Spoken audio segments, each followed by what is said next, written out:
Hello everyone, this is Dr. Meyer here with a video for you on transposition, specifically the transposition of non-C instruments and the difference between concert and written pitch. Let's begin. This is an example of a transposed score.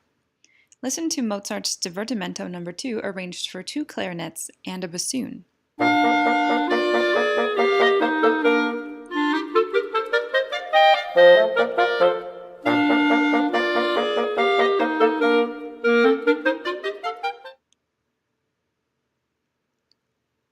Notice how the clarinets and the bassoon do not have the same key signature.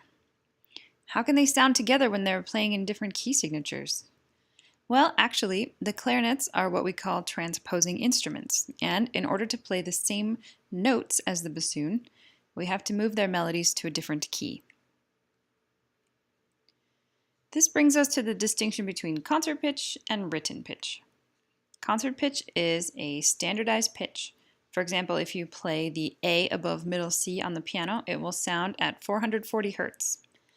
This is a concert A because the piano is a non-transposing instrument, or an instrument in C. Written pitch, on the other hand, is a note that a transposing instrument plays in order to sound in concert pitch with the C instruments, like the piano. You may hear other musicians talking about C instruments and non-C instruments. This means if you do not play a C instrument or you are writing for a non-C instrument, you'll have to transpose the concert pitch music into the instrument's key in order to play along. Here are a couple of examples. The bassoon, which is a C instrument, will play a B-flat 3, which is the written pitch on the instrument, and it will sound a B-flat 3 in Hertz as a concert pitch, because the bassoon is a C instrument. The bass and B-flat clarinets are both in the key of B-flat, so when they want to play B-flat concert pitch, they must play a written C on their instruments. The B-flat clarinet sounds a major second below its written pitch, and while the bass clarinet, even though it looks like the same pitch on the page, sounds a major ninth below the written pitch in concert pitch. The A clarinet is in the key of A, which means the A clarinet must play a C on the instrument and it will sound down a minor third, or concert A. Here's some more common transposing instruments. Keep in mind that the transpositions will be something that you'll have to memorize and practice, so don't be overwhelmed with which instrument is in which key. Many times the name of the instrument tells you which key it plays in. For example, the horn in F sounds down a perfect fifth from the written pitch. So if the horn plays a C, it will sound as an F concert pitch. Some of the instruments on this list are C instruments, so notice how their written and concert pitch are the same pitch. Some instruments may transpose by an octave, like the piccolo or xylophone, just to avoid reading so many ledger lines. It's much easier to group the transposing instruments into keys in which they transpose. For example, the B-flat instruments are the B-flat and bass clarinets, soprano and tenor saxophone, trumpet, and the euphonium while reading treble clef. The E-flat instruments are the E-flat clarinet and the alto and bari saxophone. The F instruments are English horn and horn in F. Keep in mind that this is not an exhaustive list of transposing instruments, but a collection of the most commonly used instruments in the wind ensembles today. I should mention that B-flat, E-flat, and F are the most common instrument groups, but you'll find instruments in other keys, like the clarinet in A and the alto flute in G, plus many other sort of rare instruments. If you're new to transposition, you should begin with the most common and work your way toward the less common and the more difficult instrument transpositions. Also, if you don't see an instrument listed here that you know is commonly played in a wind ensemble, like the flute or the oboe, you can assume that those instruments are C instruments. Okay, let's try to transpose this flute line so that it may be played in unison on the clarinet. First, think of the key that the clarinet plays in. We know this from the name, B-flat clarinet. This means that when the clarinet plays a written C on the page, it sounds like a concert B-flat. so down a major second. But we want to take concert pitch and turn it into clarinet pitch, so we have to go the opposite direction. Therefore, in order to match the flute line, the clarinet line must be written up a major second.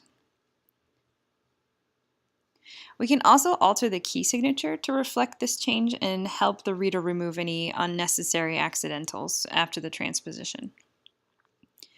So now our melody in B flat major in the flute part can be played in C major on the clarinet part, and they will sound in unison. Note how every note has been moved up a major second to the clarinet pitch to match the concert pitch. If you've been working on your solfege, you could sing both of these melodies in their written keys and find they have the exact same solfege syllables. Do, re, do, ti, do. That's how you know you've transposed it correctly. Okay, let's go in the opposite direction. Let's say we want to have a violin play in unison with our alto saxophone line written here. The alto saxophone is an E-flat instrument. So if one plays a C on their alto saxophone on the written page, it will sound down a minor sixth to E-flat. So the concert pitch is E-flat. In order to move our saxophone melody into concert pitch, the violin part has to move the melody down a minor sixth. And note here how the violin key signature reflects C major. We can check this by measuring down a minor sixth from A to find C. So the application of our new key signature helps to aid in the transposition as well. All right, so we moved everything down a minor sixth and we get the same melody, which can now be played on both instruments in unison. Again, check those intervals, check your work, and you can also do that by singing in solfege again. Do, re, do, ti, do, for both melodies. Then you know you're right. Now it's your turn to practice. Transpose this horn line into concert pitch so that the trombone can play in unison with the horn. Note that when a horn plays a C, a written C on the instrument, it sounds an F, which is down a perfect fifth from the written pitch. Pause the video if you need more time.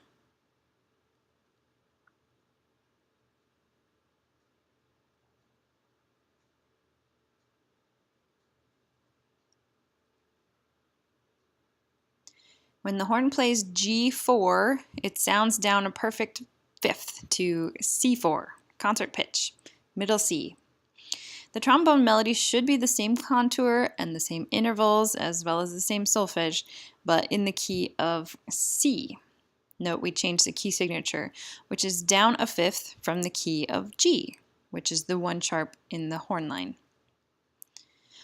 It's difficult sometimes to remember whether to transpose up or to transpose down when going from concert to written and written to concert pitch, but don't get disheartened. More practice and exposure to transposition will help you to build your skills.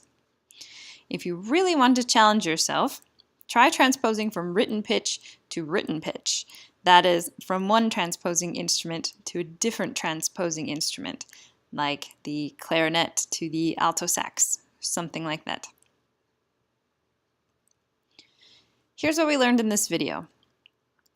Some instruments are not in the key of C, so they need to have different written notation in order to sound in the same concert pitch as the C instruments.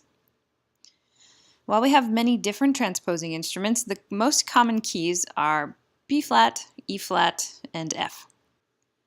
It's important to note that every transposing instrument has a different relationship to concert pitch. Just like the bass clarinet and B-flat clarinet are an octave apart, but read the same written pitch. And even C instruments, like the piccolo and the xylophone, transpose by an octave higher than their written pitch, just to avoid some ledger lines mostly. It's helpful to think about what concert pitch is created when a transposing instrument plays C on their instrument. This way you can figure out the relationship and the interval needed for the transposition. Like the trumpet, which sounds a B-flat concert when a written C is played. You know that you have to transpose by a major second in one direction or the other, depending on whether you're going from written pitch to concert pitch or concert pitch back to written pitch.